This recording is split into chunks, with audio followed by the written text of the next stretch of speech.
میرے کے مربی تھے جو امام الاولیاء حضرت مولانا احمد علی لاہوری رحمۃ اللہ علیہ کے مجاز صحبت تھے۔ امام الاولیاء مولانا احمد علی لاہوری رحمۃ اللہ علیہ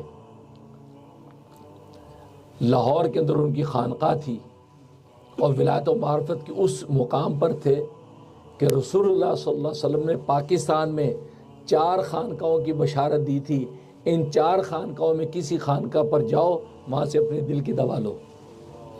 اس خانقاہ میں سے ایک مولانا احمد علی لاہوری کی خانقاہ بھی تھی، جن کو اللہ نے ایسی کشف و کرامات عطا کر رکھی تھی اس کی کوئی نظیر نہیں ہے، کھلی کشف و کرامات۔ اور لوگوں نے آپ کی امتحانات لیے، ٹیسٹ لیے کہ یہ کرامت و کشف میں سچے بھی ہیں کہ نہیں۔ اتنا اونچا مقام اللہ نے دیا، یہاں تک کہ بعض لوگوں نے گوشت کی بوٹیاں حلال و حرام کی مکس کر کے وہ حضرت کے سامنے رکھ دیں کہ حضرت حلال گوشت حرام کو الگ الگ کر دیں۔ حضرت ایک ایک بوٹی اٹھا کے الگ کر دی، انہوں نے ایک خاص نشان لگا کے رکھا کہ پتہ چلے حلال کی بوٹی یہ، حرام یہ ہے۔ حضرت دونوں الگ الگ کر دی۔ لوگوں نے روپے دیے کہ یہ حلال کی یہ حرام کی کمائی یہ مکس کر دیے، حضرت ایک ایک کر کے الگ الگ کر دی۔ ایسا علم مکاشفہ اللہ نے عطا کر رکھا تھا، کشف آپ کا اتنا تیز تھا، یہاں تک کہ آپ اپنے مقام پہ بیٹھ کے مراقبہ کرتے تھے، کسی بھی قبرستان کا قبر کا کشف قبور ہو جاتا تھا اور آپ بتا دیتے تھے کہ وہ کس حال میں ہے۔ مشہور کتابیں بھری پڑی ہیں۔ چنانچہ بہت سے ایسے لوگ جنہوں نے ایسا آپ سے بات کی، انہوں نے ہمیں خود بتایا، مجھے خود بتایا مل کے کہ ہم گئے کہ ہم نے پوچھا کہ ہمارے چاچا جو ہیں، ہمارے ابا کس حال میں ہیں، تو حضرت فرمایا کہ اچھا تمہارے تو قبرستان کہاں ہیں؟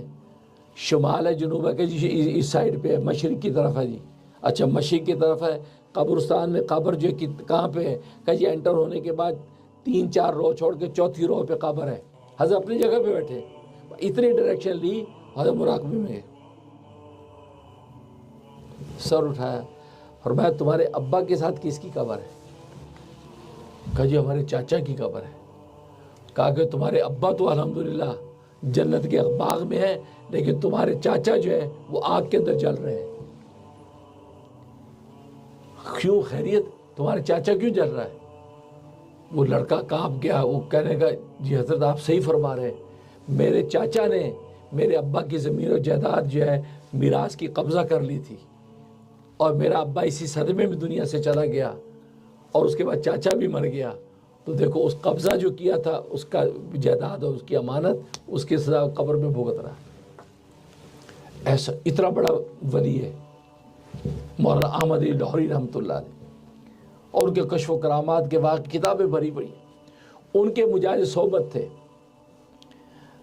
حاجی محمد یوسف صاحب گیرج والے، گولی مار جو کراچی جانتے ہیں، گولی مار پہ ابھی بھی وہاں مسجد ہے، مسجد یوسفی ان کے نام سے، اور وہاں گولی مار پہ ملا حلوائی نہاری والے کے پورا ہوٹل ہے، وہ ملا حلوائی جو ہوٹل والا بڑا مالدار ہے، وہ حاجی یوسف صاحب کا رینٹل ہے، ان کا کرایہ دار ہے، کیونکہ وہ پوری بلڈنگ حاجی صاحب کی ملکیت ہے۔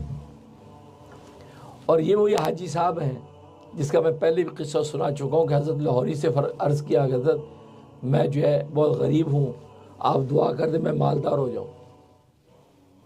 حضرت فرمایا اللہ نے جس حال میں رکھا بس اسی حال میں شکر کرو۔ کہا نہیں حضرت تک دستی بہت ہے، دعا کر دیں۔ فرمایا کیسے خرچ کرو گے؟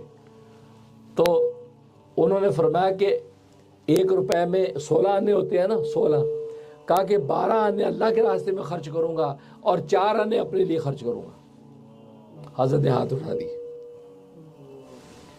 اللہ نے حاجی صاحب کو اتنا دیا کہ اور انہوں نے ساری زندگی 12 آنے اللہ کے راستے میں خرچ کیے، اور 4 آنے اتنے دیے کہ بلڈنگ اور بسوں کے مالک بنے۔ میں نے خود دیکھا کیونکہ مجھے تو ان کی صحبت حاصل رہی کراچی میں۔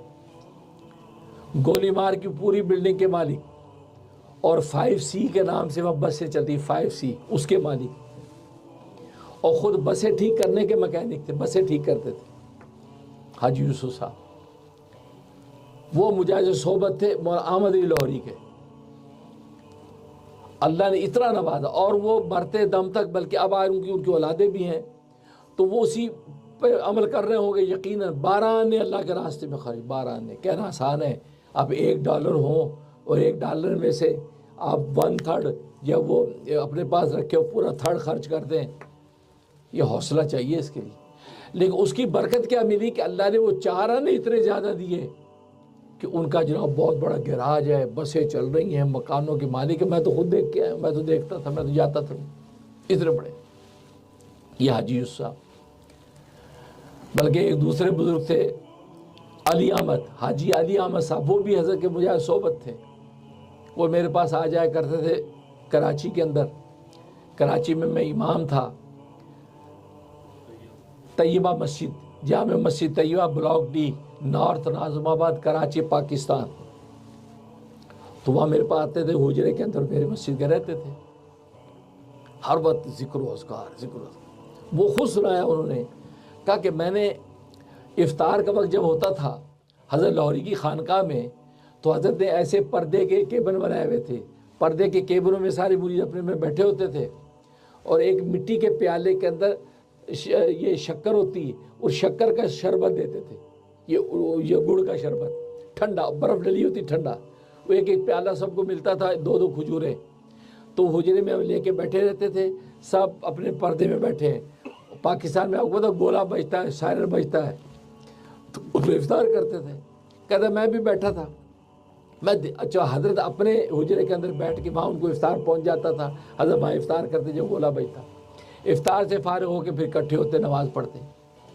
کہتا میں ایک دن بیٹھا، میں دل میں سوچوں یار کاش آج حضرت لاہوری میرے پیر و مرشد اگر یار میرے پیالے میں سے پہلے افطار کریں، پھر ان کے جھوٹے سے میں افطار کروں، کیا بات ہے۔ عاشقوں کو ملتا ہے، شیخ کے عاشق جب بن جاتے ہیں نا، پھر اللہ پھر نوازتے ہیں۔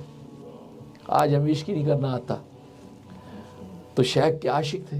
اب بیٹھو میں، تو پھر میں کہ بھئی میری کیا مجال ہے، یہ کہاں ہو سکتا، حضرت اپنے حجرے میں، سارے مریدین اپنے حجروں میں، بس میں ابھی ویسے بیٹھا رہا۔ اتنے میں سائرن بجا، گولا بجا، سائرن کی آواز آئی افطار کی۔ تو ابھی میں یہ اسی میں گم تھا، تو میں ایک دم پیالہ اٹھانے لگا، تو حضرت پردہ ہٹا کے کہہ لگے اب لاؤ بھی تو صحیح۔